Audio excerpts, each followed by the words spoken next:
All you're doing there is basically taking ownership of care. Do you know what I mean? Like you're basically just saying, it's like art. Yeah, exactly like that. Okay, well, I'm just going to put this in. I'm paying to look after it for a while. Yep.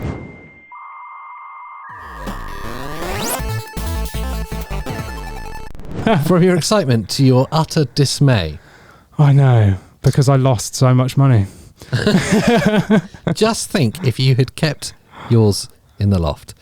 A couple of days ago, a early release, crazy, sealed, brand new, obviously, untouched, perfect condition copy of Super Mario 64. Yeah. For the N64, not even like talking early days gaming. This is late 90s, early 2000s. Yeah, well, 96. 96, so mid 90s. Like so Super Mario 64 sold for $1.5 million at auction. That's insane. That's over £1 million. Yeah, £1.1 million, making it the most expensive game of all time.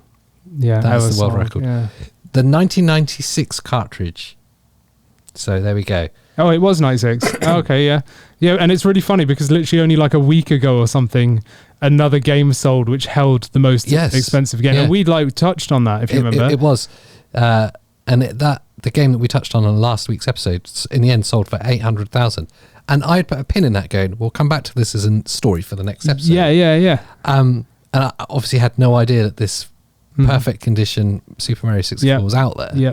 Which was graded. So anyone that doesn't know, this was like, a mint condition. 9.8. Yeah, it got graded as a 9.8. So people can get stuff graded to basically say how good it is in condition. And then it ups the value. They're sealed in like a plastic case so that they can't be touched and all that kind of stuff. So clearly, this is for collection and display purposes. And probably display in a dark room where sunlight doesn't go in. Oh yeah, basically it goes in a vault. That's it. Like, when it's that much money, yeah. I mean, all you're doing there is basically taking ownership of care. Do you know what I mean? Like you're basically just saying, it's like art. Yeah, exactly like that. Okay, well, I'm just going to put this in. I'm paying to look after it for a while. Yep, and it's going to go in a vault, and it will outlive me, no doubt.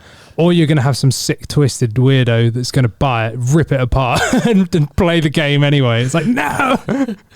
If you were like one of those YouTubers like PewDiePie or Mr. Beast, that kind of size, you could afford to buy it, rip it open, and probably earn that money back from the video. Yeah, just from the video, yeah. But the world will be lost. And everyone would hate you.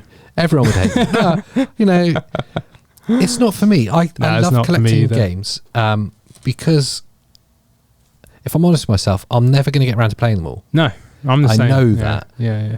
But there's a perverse part of me that likes collecting them. And I don't want to get a complete collection. Yeah. And nor do I look for mint condition games. No. But I do like the idea, the dream of like, I will get through and I'll play these games. Yeah, me too. It's probably not going to happen. No, but we're like playing collectors. We have the intention of like, one day, I could and I might play this. Or I remember playing this and it was good. Yeah, so I'm going to get it with the possibility that I could play it. Yeah. Not I'm going to buy it just from knowing that it was good and I'm never going to play it. Or I'm going to buy it because I know this is worth loads more. Will be. Yeah, exactly. So this whole world of auction house, insanely rare games, is a whole different, not just ball game because of the value, but just it's a different approach to retro games entirely. Yeah, definitely. It's the same as art, isn't it, really? It is, or collecting old trading toys. cards or whatever. Like in America, they've trading cards is a good analogy, actually. Yeah. Or comic books, some comic books. Yeah. People collect those and keep them mint and stuff. So we've seen a NES version of Super Mario Brothers selling for $600,000. It's just nuts. Zelda: A Link to the Past before that for $96,000. And obviously last week we talked about the Nintendo World Cup 1990 edition. Oh yes, that was the one. Yeah, that was it. That was estimated to be worth $500,000 and actually sold for $878,000. Yeah, so nearly $1 million. Yeah, but mad. This copy of Super Mario 64, which is probably maybe 10 years younger than, well, 6 years younger than the Nintendo World Cup. Yeah. Has eclipsed it by double. Yeah. Really. But I saw that the graders or whatever said, or maybe the auction house said, that there was a possibility there was only 5 in the world that were in that good condition. But I want to know who buys this stuff. Yes. Do you know what I mean? That intrigues me more than the price that they sell at. Yeah. Who buys that? Is it like an actual avid collector, or is it some real rich person that doesn't really... Do you know what I mean? It's just like a museum. Yeah, like, is it in a museum? Is it someone buying it with lots of money to donate to a museum, or is it just someone how people, let's say billionaires that have far more money than their entire family's lifetime will ever spend? Yes. Just go, oh, that's expensive. Screw it, I'll buy that. There are people that buy expensive things just because they're expensive, and to them that's nothing. If you're a billionaire, $1 million is like a penny. Yeah. Do you know what I mean? Yeah. It's nothing. So do they just like go, oh yeah, and just have it sat on the shelf, or is it like I would love to know. I'd love for someone to find and interview some of these people to see what their reasoning is, why they can justify it, because that would intrigue me more than... And do they have more than one? Yeah. Is this the first? Yeah. Do they have some dungeon with all these amazing games in that they've collected? Yeah. Or is it, like I said, a one-off just to like stick it on the wall? Or is it in a bank vault? Is it in a bank vault? Yeah. Well, because it could be, like you don't know. The thing that surprised me with it is, like I was saying, we've seen these other rarer games sell for much less. And the Nintendo PlayStation, the prototype when Sony and Nintendo were working together, that hardware prototype sold for $250,000. It surprised me that a game so new still has sold for so much and so easily playable. Like, it's probably the best selling game on that platform. Yeah, and because it was a launch title. But you can play it on every system pretty much. Yes. It's on Switch. There's a Switch version on 3D All-Stars, Mario 3D All-Stars. Like, granted, that game was, you can't buy it anymore because they only released it for like 6 months or whatever. We talked about it previously. But that is on Switch. So you can play the HD version of Mario 64 on Switch. You can play it on 3DS. You can play it on DS. Like, you can play it on all these different systems. So it's not like a hard game to get. No. It's like easily accessible. It's weird.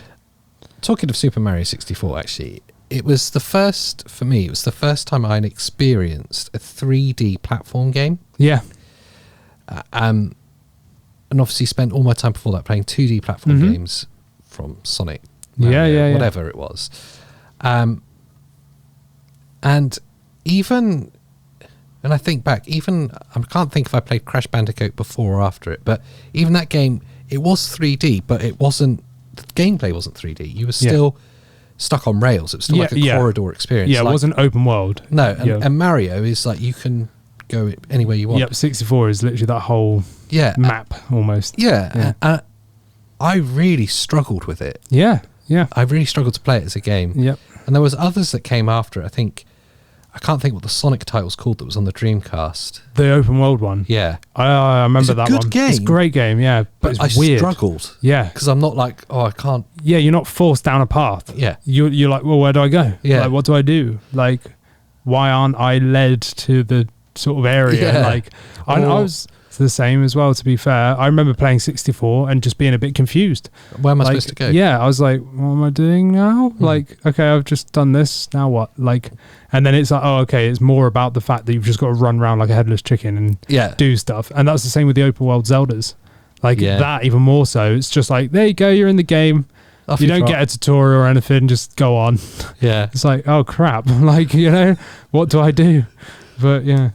It's funny, isn't it? And now gaming tends to be about how big the map can be, how open it can be, how that's shifted. But I'm glad that things got better in terms of like hinting you into the right direction, or showing you like a pointer on a map, like go here if you've like taken a week out and you were doing some side missions and now you don't know what you're doing. Okay, I've got to go there, like and then someone will tell me the next part of the story. Not in those games. It's like, go find a star in this map. Do you know what I mean? It's like, you get told it once. Yeah. And no hint of where it is, just somewhere, and it's secret. Oh, great. It's back to the days of before there were save points and you get passcodes. writing them down. It's like you'd have to. Do you remember that? Yeah, I used to have a notebook Yeah. just for like literally like, okay, something important happened. I feel like I need to remember what they've said or whatever. Like, and especially with like the old Resi games and stuff with all the puzzles, I feel like I don't remember what I've done or where I've got to, so I'd like write it down and be like, there you go. Like, so when I come back to the game, I can be like, oh yeah, okay. Oh, there's this some riddle. Sort of, yeah, basically, yeah. Crazy, isn't it? I forgot about that, to be honest. Yeah, odd.